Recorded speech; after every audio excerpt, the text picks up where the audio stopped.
Anytime people pleaser, nice guy, whatever those terms are of wanting something from someone else, you're literally projecting your energy out of your body onto someone else and then asking them to have the burden to make you happy. That's why it's unattractive. It's attachment. It's attached to what someone else is doing to get something. And in the same way, we're all going to look, and I'm not, like, this isn't something we have to feel shame about or feel bad about, but in the same way, the narcissist will manipulate other people to get their needs met. It's important to recognize that sometimes people-pleasing and tuning to other people, it's inauthentic and it's manipulation. It's manipulating other people to get what you do. The narcissist gets a bad rep because it's so obvious of what they're doing to other people, but the empath, people pleaser that gives to then get is also pretty manipulative. It's the same energy. It's just different means from getting their needs met. One says, I will give to then get. The other one says, I will take and demand. Does this make sense? Does anyone see what I'm saying here? So noticing this is powerful. Awareness is always the first step. Now, how many of you would like to learn a little bit more about the inner child dynamic to this that can be healed, looked into, and felt? Yeah? Okay, we'll go into it, I guess. So, I wasn't going to, but okay.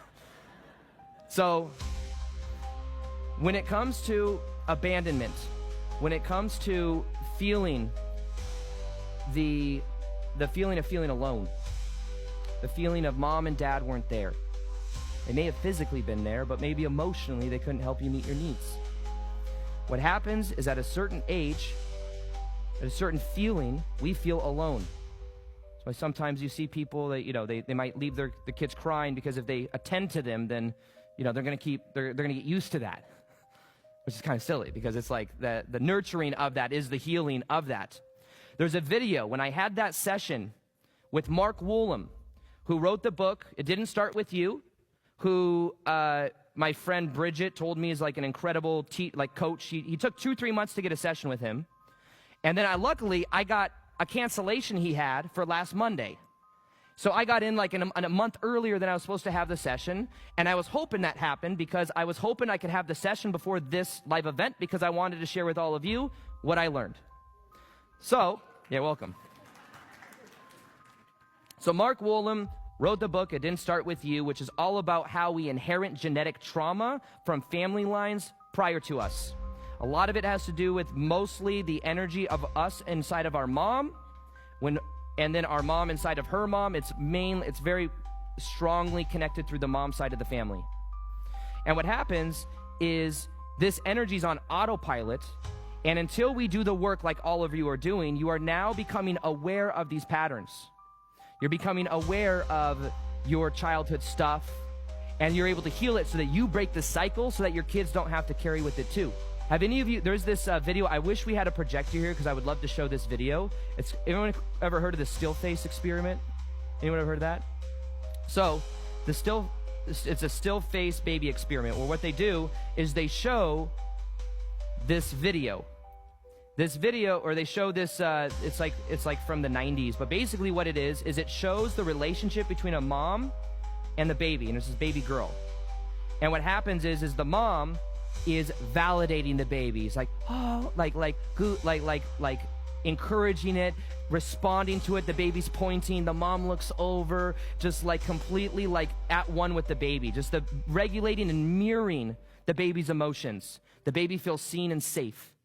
And this baby and they just have this beautiful connection. Then what the mom does is the mom turns around, has a still face, and just looks back at the baby with no emotion whatsoever. So what happens is the baby goes through a process where the baby's like, what the fuck is going on? Why is mom not mirroring my emotions? She's not regulating the emotions, the energy with me. Then what the baby does is the baby protests. The baby protests, where it's like, it'll try pointing, and then the mom doesn't point. The baby starts to get anxious, starts to get itchy. It's like, why is mom not mirroring my emotions? Why does she have no expression at all? So what ends up happening is the baby then spine will kind of go crazy, like it literally feels itchy in its own skin without having the mirroring of the mother. So then what happens is the lady looks away again and then comes back and starts mirroring again to heal that energy. So what happens for many of us when it comes to abandonment is what happened is at a certain point, there was some form of still face, some form of abandonment, some form of feeling like there's some form of wall, but there was never the reintroduction of the mother coming back to mirror it again to heal it. But then what we do is that if we did not feel soothed, if we did not feel held, if we did not feel nurtured, then we look to the outside and we believe that we need to do something in order to get that because we've let go of believing we are naturally it. This is when we move into our self-worth is based on what we do. Is this making sense? So when a baby is there, a baby is just worthy, the mother is mirroring it, the baby is being validated, nurtured, and soothed. If it's not getting its needs met, it then says, what do I need to do? What do I need to do? Do I need to be more quiet? Do I need to give something to mom? Do I need to regulate mom's emotions? Do I need to help parent, do I need to ease tension in the family? And if I don't do that, then my needs aren't met. I don't feel soothed, I don't feel held, I don't feel nurtured. So the key and the healing to this process is becoming aware of how we within ourselves can feel that nurturing and connect to an energy that is greater than even our own mother. So there is that of an energy within our reality of archetypes. Anyone ever heard of archetypes? The archetype. So even though mom or dad, the masculine energy, because our parents to us represent relationships, and then one will represent masculine energy, one will represent feminine energy, and how we relate to that very much overlays how we relate to everyone else in our life. Does that make sense?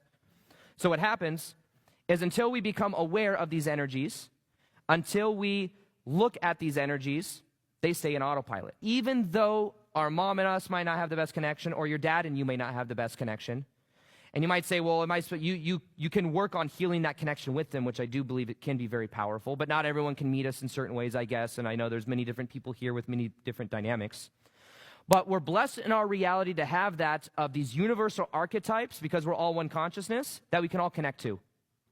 We have the Divine Mother. The Divine Mother, it's talked about in the book Autobiography of a Yogi. Anyone read that book?